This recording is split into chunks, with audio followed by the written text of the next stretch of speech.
Sure. Well, welcome everybody. Obviously, bowl game is a game that's not on the original schedule. It's a reward that teams get when they have a good season, and I'm thrilled for our team, and congratulations to Coach Helton, his staff, and our players because they've earned this. They have certainly earned the opportunity to play another game.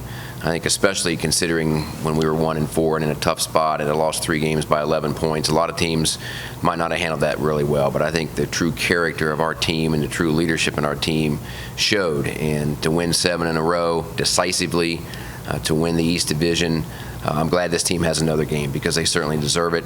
And we're thrilled that it's in Boca Raton. I mean, it's a great bowl. We had a great experience back in 2016 when we beat Memphis 51-31. Doug Mosley, the bowl rep, does a fantastic job, one of the all-time good guys in the business. So with he and his staff running the bowl and us being down in an area that we are familiar with, we're very, very excited about the opportunity that we have. I guess for both of you guys, 8 bowls in the last 10 years, I believe. What does that say about this program and where it's at, and specifically with Tyson, the job he's done, 3 bowl games in 3 years here? Well, 3 for 3, that's pretty good. I mean, I wasn't a math major, but I think that comes out pretty well, and I think it speaks volumes about the job that he's done, because when he came on, we were 3-9. So to go from 3-9 to 3 straight bowl games, that doesn't happen unless you're a great coach and certainly do a great job leading a team. So my hat's off to Tyson and his staff. And from a big picture standpoint, I think it just speaks volumes about our program. And where our program is to make a bowl game 8 times in 10 years, it's not easy. I mean, nobody in this country has more resources than Texas does, and they aren't in a bowl game this year. And Nebraska and Florida State aren't far behind, and they're not in a bowl game this year. So for us to be in it for the 8th time in 10 years says a lot about our program, and really says a lot about this year's team that they were able to do what they've done. I guess going to Bailey, I guess a question for both of y'all. He's on pace to break the FBS, passing yards and touchdowns record. I guess, how does that, help recruiting out, in the program, and how does that help, just kids just to get here, and especially just to show that I guess you can, be at Western and and just be on the national stage, I guess. Yeah, it's done a lot for recruiting, to be quite honest with you, but that was the main goal when we had the vision of what we wanted to do and bring Bailey in and Jarrett Stearns, and then add the pieces that we already had. I think of a Mitchell Tinsley and Dalvin Smith, a Josh Simon, a Malachi Corley, and just those combinations of pieces there. What it's done now on the back end, it's really been able to showcase our brand and put us on a national stage where, we're able to talk to the best of the best and say, hey, you can play at a high level here, and you're on a platform to break records and to do great things. And so it has helped recruiting tremendously, and we're just now getting in the middle of all that. But that's the main goal, is you always want to have really good players that you sign, you have success, and then good things come from all that. So, yeah, it's been really good for us. Coach, after every game each week, when you're here on Mondays, always, gotta get to the next game, not thinking too far ahead, week by week, just the next opponent.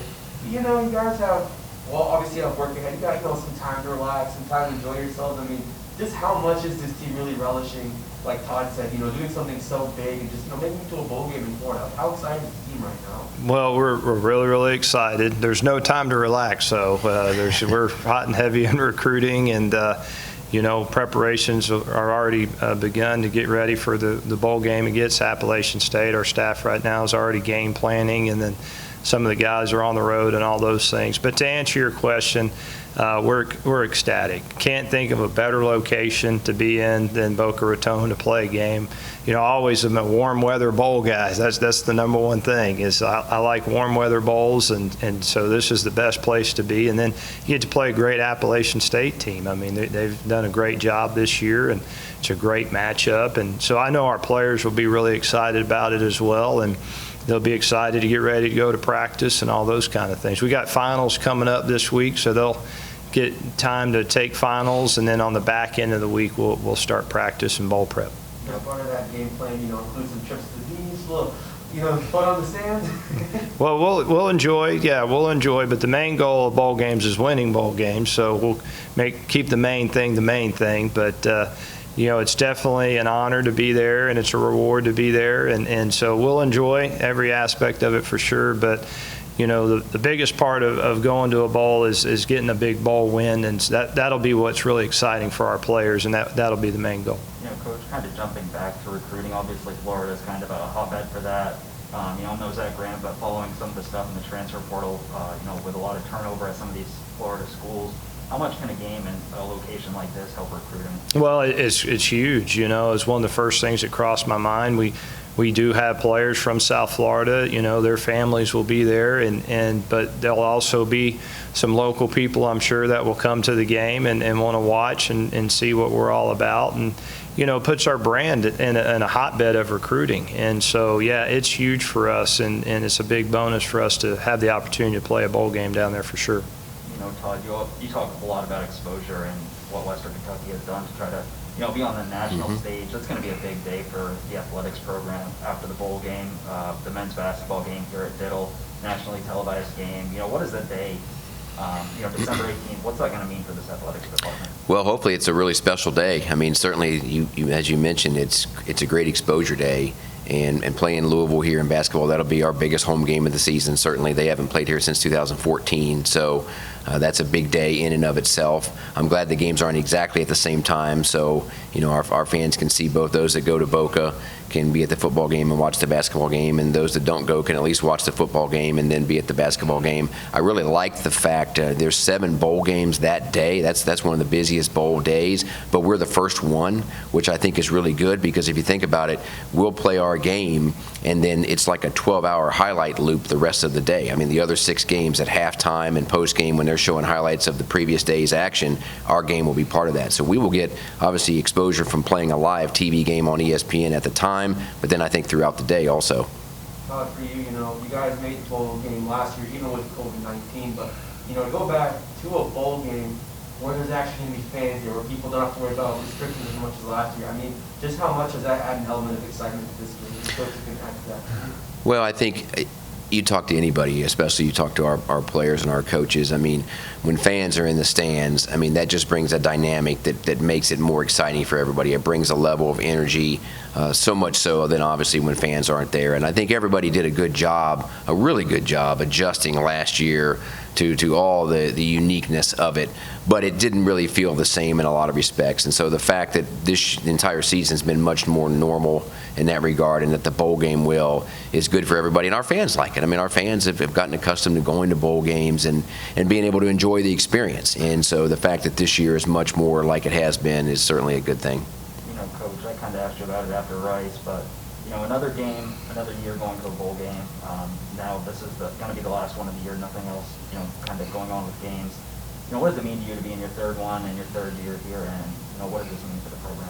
Well, that's the main goal every year. You definitely, it's about going to bowl games and winning bowl games, and and playing for championships and trying to win championships. So I felt like every year we've grown every single year, and there's a vision for this program that it's a long-term vision that I'd love to see happen, and we're on path to do that. And so I get up and wake up every day and I say I'm blessed to be the head coach of Western Kentucky, because I get to work at a great institution for great people, and for me it's like a dream come true. So looking back over these 3 years, I've loved every minute of it, whether it was ups or downs and everything in between. It's been a great ride, and I'm looking forward to hopefully having a lot longer ride with it too. But it means a lot to me, to be a part of such a great program and such a great brand, and being able to go to bowl games. And I know our fans will be excited about it as well. So a lot of things to celebrate for sure for this past season. Coach, I guess, is there any early expectations that you expect Appalachian State? Would it be running a lot or passing a lot? Really good football team. They're a very well-balanced football team. They run the football extremely well. They got a really good quarterback that can get it done, and they got some really good skill players. Excellent defensive football team. They get after you. They play fast. I mean, they're a complete football team, and their record speaks for that. And watching them, got a chance. I know they didn't get a chance to win the game yesterday against Lafayette, but watching them, they're a really good football team. So we got to prepare, do a great job. Love the matchup. Looking forward to the matchup, but we got to play our best game for sure to go win it. They played Georgia Southern about a week and a half ago. Did you call your brother to see what he had to say about that? I haven't. I'm glad you put that in my ear. I need to make sure it happens. These things have happened so fast, but glad you brought that up. At this time of year, a lot of people are wondering who might play, who might sit out, to try to avoid injuries in a game like this. Right now, are you planning on having everybody playing? I do, yeah, I do. We just finished the game, so I'm letting the guys have about 48 hours to relax. It's been a long, hard season. But yeah, I fully expect to have everybody. I know they'll be excited to play in this game for sure. This is for Todd. When you were talking about bowl destinations with the committees, how much did that take into account Bailey's Appy, Darris, or the brand of football we're playing this year? A lot, because ESPN certainly has a big role in these games, in these bowl games, in terms of the matchups, and those two not only having the best seasons in the history of our program, but in the best seasons in the history of college football. I mean, Bailey Zappi, top 10 in all-time passing yards and passing TDs, and Jarrett Stearns very much could end up there, top 10 in receiving. So that duo themselves has generated a lot of publicity for themselves, but also for us, which makes us very appealing.